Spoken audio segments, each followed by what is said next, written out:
Hey guys, it's Matt here from Team Shenanigans. I'm bringing you today a deck profile of my Chatnoir deck.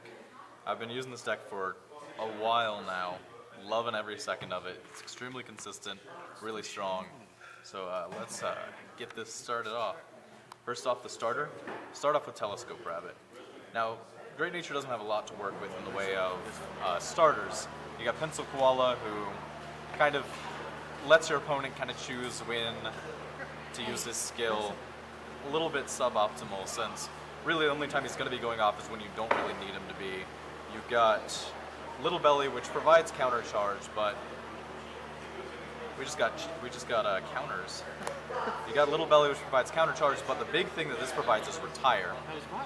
So a big thing about this deck is that a lot of it relies on early game retire, and you've got cards in the deck that can do that for you, but Telescope Rabbit is there as a way to make sure you can. You can take that first early damage and use this starter that, against almost every deck out there, is still going to be around by turn 2 to really proc those on-retire skills. Alright, this deck runs 4 heal triggers. Your G-Guardians are extremely useful in this deck for surviving and also for resource management. So it's very vital to have heals, even if you don't normally run 4 heals, which I would suggest you do. The heals are more important in this deck than even some other decks. I also have 16 critical triggers. Now this deck's attack patterns mean that you're almost always going to be wanting to attack with the Vanguard first. Don't you mean 12 crits? I do mean 12 crits. I can't count. That's why I run a blog dedicated to this plan. Alright, so we got 12 critical triggers. We'll edit that out, except we totally won't. Alright, we've got 12 crits. And you'll notice that I specifically chose my crits to be ones that have no abilities. And in this deck, most clans you'd want to just shove as many... I can hear you. Edit everything out except the part where you're talking about editing it out, so they're not going to know what you're talking about. So, okay. You got the 12 crits, and you'll notice that none of them have abilities. And in most decks, you're going to want to use your ability crits. They get you extra draws, extra counter charges, extra power boosts, just things that are nice and little utility skills. In this deck, you do a lot of early power buffs, a lot of early attacking, and critical triggers are going to be one of your biggest, most common targets for those on-retire skills. And these 5Ks mean a lot. They can get you 16K lanes with 4K boost behind, or with a 7K behind them. They're a 9K to hit a grade 2 just by themselves with 1 buff. It's extremely important to be using the vanilla triggers just to get those magic numbers. But Triangle Cobra, though. And Triangle Cobra is basically the best trigger in the game. You're such a liar. Next we've got the 4 PGGs. Great Nature, to be honest, doesn't have a ton of utility in its other perfect guards right now, so it's kind of a no-brainer.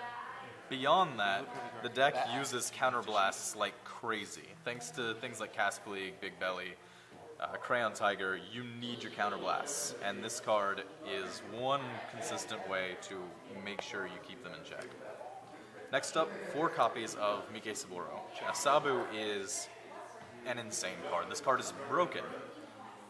I say that, and I say it jokingly, but honestly, the ability to search any grade 3 you want on a non-GB skill, all for the cost of something retiring, is insane. It means you can run crazy grade ratios. You can drop your grade 3s so you can run more grade 1s, more grade 2s. That way, you're also guaranteed to be getting that grade 3 that you need to be getting when you need it. And almost always, that's going to be Chatnoir. Next up, 4 copies of another card that is fantastic early game, is Coiling Duckbill. This card, unlike Sabu, he nets you a blind draw. So basically, he just replaces himself in your hand. You put a 7K booster or a 7K attacker on the field early game, you lose nothing from it, and it is amazing, just like Sabu. It lets you, these 2 cards together let you do a lot of early game rushing, get your opponent to high damage while you really don't lose out on any resources. Next up, 3 copies of the Stride Enabler. Now this deck is able to draw heavily, it's able to search out grade 3s pretty consistently, so you don't have too much trouble with draw, even though you're running less grade 3s than you normally would be, but you still want to have these as backup, just in case. Next up, we get into the grade 2s. Now, first up, should be pretty obvious, 4 copies of Crayon Tiger. This card is insane. This card is the best, it's the best Amber clone in the game. You attack Vanguard boosted, Counterblast 1 to do a ton of stuff. Stand, plus 4,000 power. Retire, which procs your Duckbill skills, your Sabu skills, and draw a card. This card is kind of like a White Hank mixed with whatever the Oracle one is named. It's named Bad. That's what it's named. Why is it gotta be white? Next up, Binoculus Tiger, my beautiful SP Binoculus Tigers. This card is your main avenue for early game retire. This is what you want to be riding basically every game. Except for some extreme circumstances I can't even think of right now, this is your go-to for your grade 2 ride. This means that you don't have to counterblast for Telescope Rabbit. It means that you get to get all of those on-retire skills off. It means that if you get one or more of these, your early rush field is doing even more damage to your opponent. It's causing them even more grief, meaning they have to take extra early damage or use extra cards to guard and not take that damage.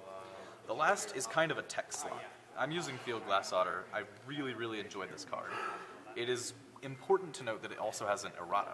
It's GB1 scale. When you call it, you can choose up to one of your other rear guards. You do not have to choose one, unlike what it says on the card right now. So you can choose 0. If you don't want to give something 4,000 power, you don't want to lose an extra card, you don't have to. But this card kind of allows you for those little bits of extra push at the end of the game.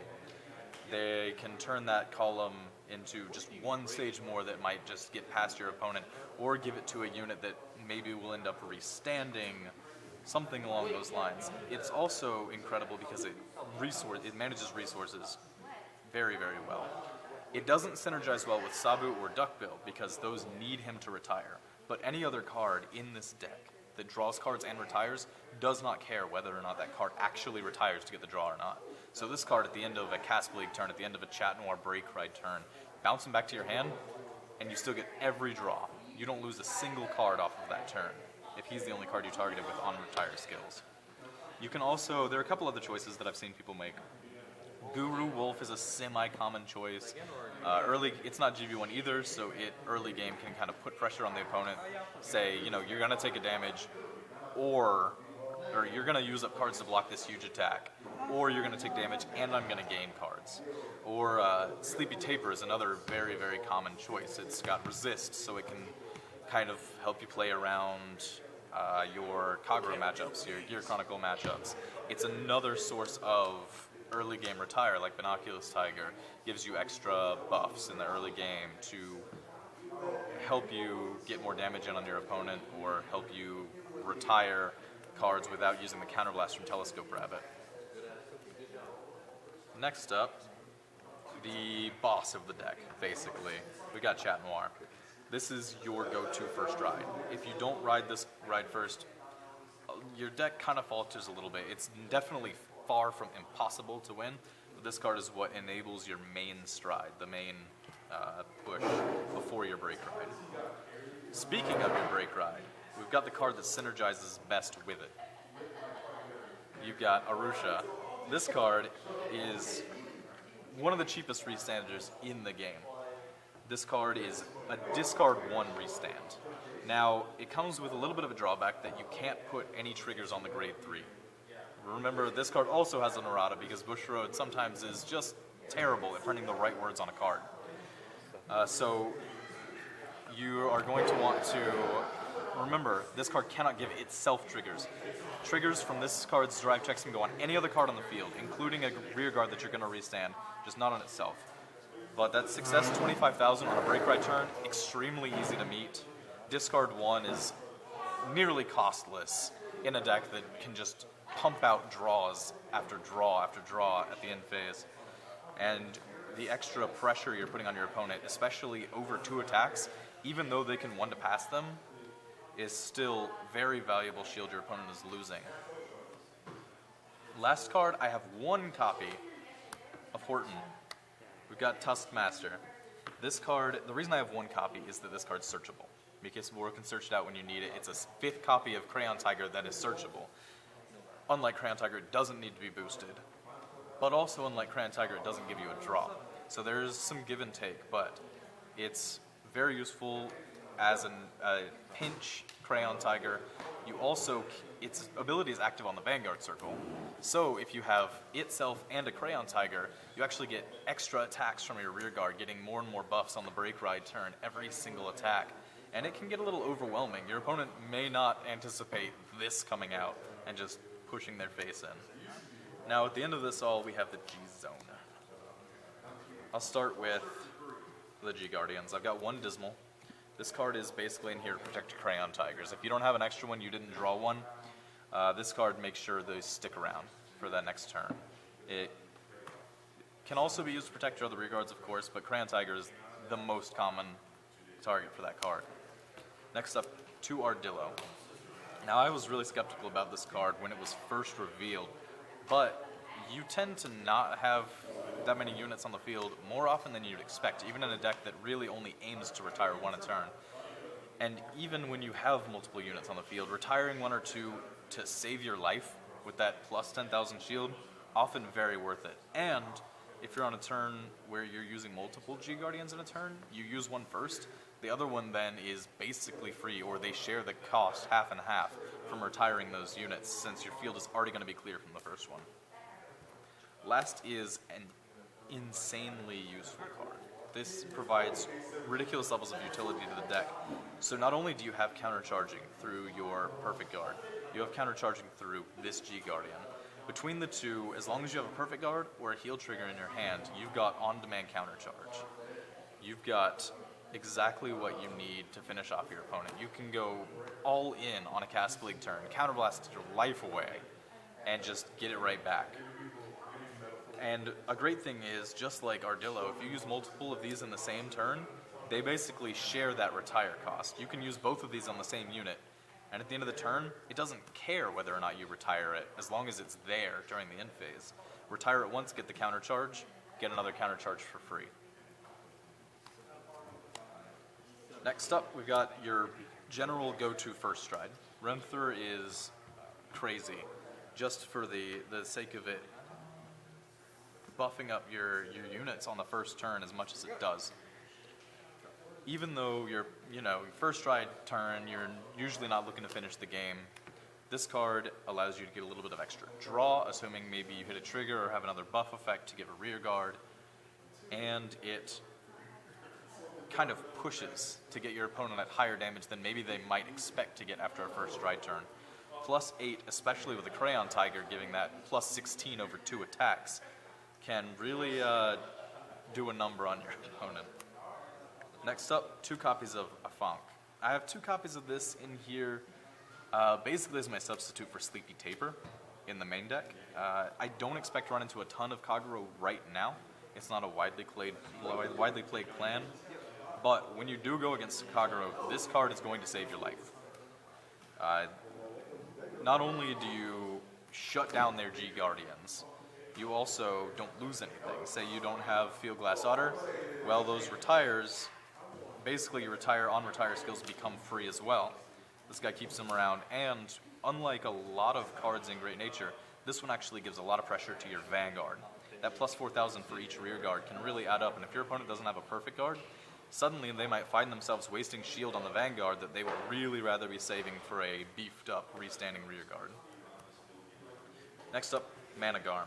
This is one of your finishers. It has been since it released.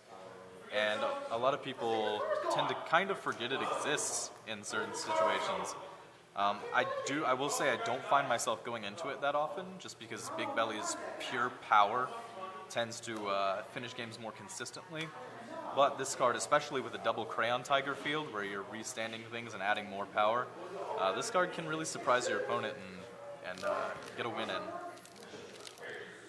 Next to last, I have 2 copies of Cast League. Now, 2 copies is a little much. I almost never use 2 copies.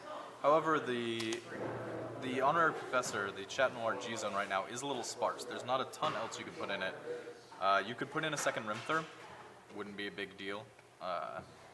The only thing is that Rimther, I find, after the first stride, when you can go and start going into Big Belly, Rimther is going to be the same power or weaker than your Big Belly. Now, you could still use it because, say, you only have one counterblast, you'd rather use that for Crayon Tiger. Understandable. Casp-League is there for those games where weird things happen, where you heal a lot, where you get tons of countercharge for no reason. So you can use it and then countercharge a bunch or take some more damage, heal some stuff off, use it again. You'll almost never do it, like I said, but it's there for those situations. And once we get more support, there's no way this deck will have this many Casp-League in it. It'll go down to one. And last is the heavy hitter. Sage Saint Professor Big Belly is your finisher card in almost every game. Now, sometimes it's going to happen through your break right turn, where your opponent just can't stand through your double attacking Vanguard, your double attacking rear guard, but this card ends games, especially now that we have consistent G Guardians. You're drawing a lot, you're getting those seal triggers, you discard them, and every single time you stride, every time your stride persona flips itself, Big Belly itself adds another, every time you G-Guard, that's 4,000 more power to a unit on your Big Belly turn. And if your opponent lives through one, there's another waiting for him. And it's 12,000 or 8,000 bigger than the last one. This card closes games. So that's the idea behind this deck in a nutshell, is basically the consistency of those early game plays, the early game rush capabilities against decks where it's useful, and then late game, once you've got that set up, you push, you beef up, you restand, and you draw to keep yourself alive. You do that every turn until your opponent dies. It might take maybe 2-3 stride turns, but it will happen or you will die trying. So this deck, remember that the name of the game with this deck is consistency. Chatnoir is all about that. The consistency of power plays in this deck are incredible. That's about all I've got to say about this deck right now. So I'll just sign off with a reminder that I do run a Great Nature dedicated blog. If you go to greatnatureuniversity.wordpress.com, you'll find my blog where I have a deck profile about this same deck in article form.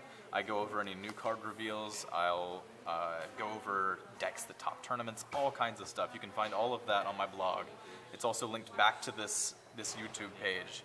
So we've got all kind of stuff. Looking forward to seeing more of you guys in the future.